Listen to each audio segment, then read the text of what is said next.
Hello everyone, how are you? I hope आप सभी अच्छे होंगे। Welcome to my YouTube channel. हम लगातार इंग्लिश ग्रामर के बारे में बातें कर रहे हैं। आज का जो हमारा टॉपिक रहेगा वो रहेगा टेंस के बारे में। तो हमारा पिछला वीडियो था वो था प्रेजेंट इंडेफिनाइट टेंस के बारे में, जिसमें हमने प्रेजेंट इंडेफिनाइट टेंस के रूल्स और एग्जांपल्स के बारे में बातें की थी। उसकी पूरी जानकारी के लिए उस वीडियो को ज़रूर देखें। आज हमारा टॉपिक रहेगा प्रेजेंट कॉन्टिन्यूज टेंस के बारे में, कि प्रेजेंट कॉन्टिन्यूज टेंस का यूज हम कहाँ कहाँ कर सकते हैं। प्रेजेंट कॉन्टिन्यूज टेंस में आज हम पढ़ेंगे इसके बेसिक नॉलेज के बारे में, कि इसका बेसिक नॉलेज क्या होता है। इसके यूज के बारे में पढ़ेंगे कि प्रेजेंट कॉन्टिन्यूज टेंस का यूज कहाँ किया जा सकता है। और हम प्रेजेंट कॉन्टिन्यूज के स्ट्रक्चर के बारे में पढ़ेंगे, इसका स्ट्रक्चर कैसा होता है। तो अगर हम प्रेजेंट कॉन्टिन्यूस टेंस के बेसिक नॉलेज के बारे में बातें करें कि प्रेजेंट कॉन्टिन्यूस टेंस के बेसिक रूल क्या होते हैं, तो इसकी जो हिंदी पहचान होती है वो होती है वाक्य के अंत में रहा है, रही है, रहे है, रहा हूँ। यदि किसी सेंटेंस के अंत में रहा है, रही है, रहे है और रहा हूँ आई, तो वो सेंटेंस हमेशा प्रेजेंट कॉन्टिन्यूस टेंस का होता है। अगर इसके हम हेल्पिंग वर्ब की बातें करें तो हेल्पिंग वर्ब के रूप में इज, एम और आर का यूज किया जाता है। अगर हमारा सब्जेक्ट सिंगुलर है तो इज का यूज किया जाएगा, प्लुरल सब्जेक्ट है तो आर का यूज किया जाएगा, और आई के लिए एम का यूज किया जाएगा। तो आप इसे अच्छी तरह से याद कर लें कि हेल्पिंग वर्ब इज, एम और आर का यूज किया जाता है। मैन वर्ब की बातें करें तो मैन वर्ब की हमेशा फोर्थ फॉर्म का यूज किया जाता है, या कह सकते हैं वर्ब की फर्स्ट फॉर्म प्लस आईएनजी का यूज किया जाता है। अब हम आगे बातें करते हैं इसके स्ट्रक्चर के बारे में कि प्रेजेंट कंटिन्यूअस टेंस का स्ट्रक्चर कैसा होता है। अगर हम प्रेजेंट कंटिन्यूअस टेंस के स्ट्रक्चर के बारे में बातें करें तो मैंने आपको बताया था कि जो सेंटेंस है वो मुख्य रूप से तीन प्रकार के होते हैं, अफर्मेटिव, नेगेटिव और इंटेरोगेटिव।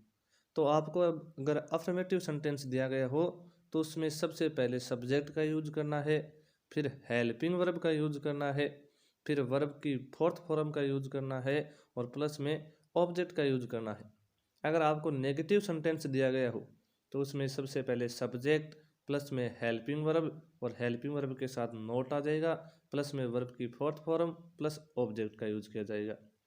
इंटेरोगेटिव सेंटेंस हो और सेंटेंस की शुरुआत क्या से हो तो हेल्पिंग वर्ब आएगी सबसे पहले, प्लस में सब्जेक्ट आएगा, प्लस में वर्ब की फोर्थ फॉर्म आएगी, प्लस में ऑब्जेक्ट आएगा और अंत में क्वेश्चन मार्क लग जाएगा।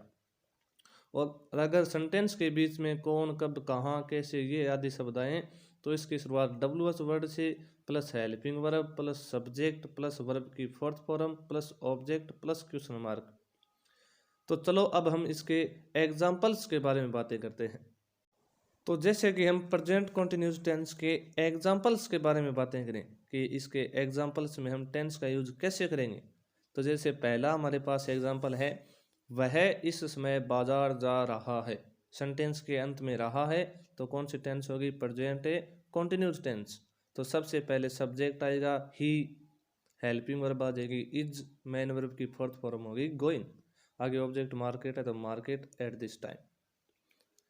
तो आपको इन्हें अच्छे तरीके से याद करना है कि कैसे कैसे यूज किया जाता है। सब्जेक्ट हमारे पास एक वचन था इसलिए इज का यूज कर दिया।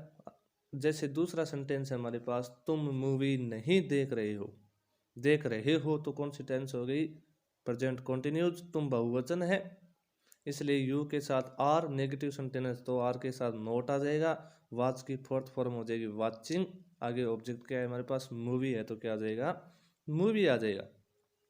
अगला जैसे सेंटेंस है, क्या वे अब खेल रहे हैं, क्या हमारे पास क्या है, इंटेरोगेटिव सेंटेंस है तो इसकी शुरुआत हेल्पिंग वर्ब से होगी। वे हमारे पास बहुवचन सब्जेक्ट है तो इसकी शुरुआत कैसे करेंगे, आर से कर देंगे। आर के बाद दे हमारे पास सब्जेक्ट आ गया, प्ले की फोर्थ फॉर्म प्लेइंग आ जाएगी और नाउ हमारे पास क्या है, एडवर्ब के रूप में है। तो आई होप आपको ये एग्जांपल्स के माध्यम से प्रेजेंट कंटिन्यूस टेंस है उसमें अब किसी भी प्रकार का कोई भी डाउट है वो नहीं रहा होगा। अगर आपको प्रेजेंट कंटिन्यूस टेंस के बारे में अब किसी भी प्रकार का डाउट नहीं रहा है तो प्लीज़ हमारे चैनल को लाइक, शेयर और सब्सक्राइब करना न भूलें। जल्दी आपसे अगले वीडियो में मुलाकात होगी। Thank you.